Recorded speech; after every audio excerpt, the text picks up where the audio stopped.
Cube Radio. Salut, c'est Charles Dran avec l'équipe dans 5 minutes. On s'intéresse aux sciences, à l'histoire et à l'actualité.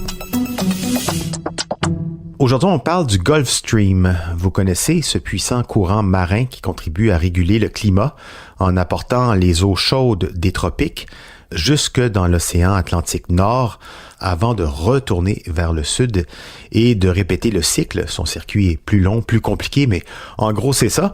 Le Gulf Stream avance en moyenne à peu près 6 km/h. Oui, mais il tourne au ralenti. Il n'a même jamais été aussi lent depuis plus de 1000 ans. C'est ce qu'indique une étude récente publiée dans le Nature Geoscience reconstituant 1600 années d'évolution de ce courant, le Gulf Stream. Alors pourquoi il ralentit? Quelles conséquences ça peut avoir? Et d'abord, comment ça fonctionne exactement ce Gulf Stream? Voici Baptiste Zapirin. Le Gulf Stream est un courant assez gros pour réguler la température des océans.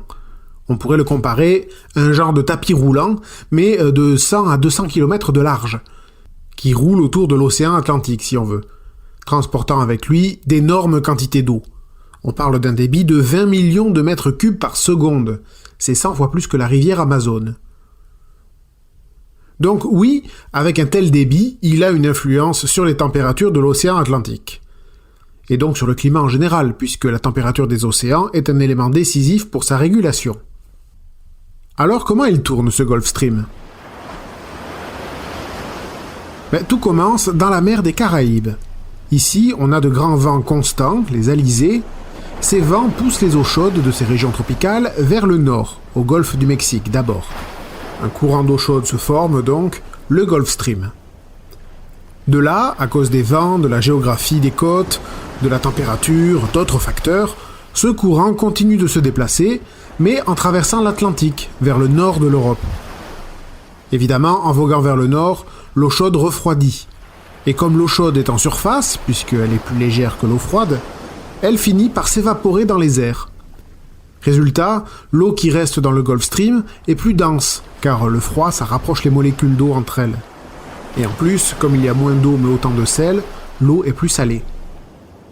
Le Gulf Stream évolue donc comme ça, en se déplaçant près des côtes britanniques, puis vers la Scandinavie, jusqu'en Arctique. Son eau devient alors si lourde qu'elle ralentit et finit même par tomber, par couler dans les profondeurs de l'océan. Ce plongeon crée un appel d'air. Il y a un vide qui se forme à la surface, et ce vide provoque un effet d'aspiration qui va attirer les eaux chaudes du sud. Oui, depuis les tropiques, 7000 km plus bas, depuis les Caraïbes. Pendant ce temps, au fond de l'océan, les eaux froides qui ont coulé en profondeur reviennent vers le sud, en suivant les côtes du Groenland, en longeant les côtes canadiennes et américaines. Elles vont prendre la place des eaux chaudes du sud, qui sont elles parties vers le nord. Ces eaux froides vont donc se réchauffer à leur tour, et le cycle recommence. Et au final, ça contribue à la régulation des températures de l'océan tout au long du parcours et aux alentours. C'est donc un phénomène très important. Mais voilà donc, d'après les chercheurs allemands de l'Institut de recherche de Potsdam sur les effets du changement climatique, ce courant, il ralentit. On parle parfois d'une vitesse moyenne de 6,4 km/h pour le Gulf Stream, mais c'est une vitesse moyenne qui change selon l'endroit, et la vitesse de l'eau n'est même pas la même selon la profondeur. Mais les chercheurs sont parvenus à reconstituer le fonctionnement du Gulf Stream de ces 1600 dernières années, et, d'après leurs données, le courant est au plus lent depuis un millénaire.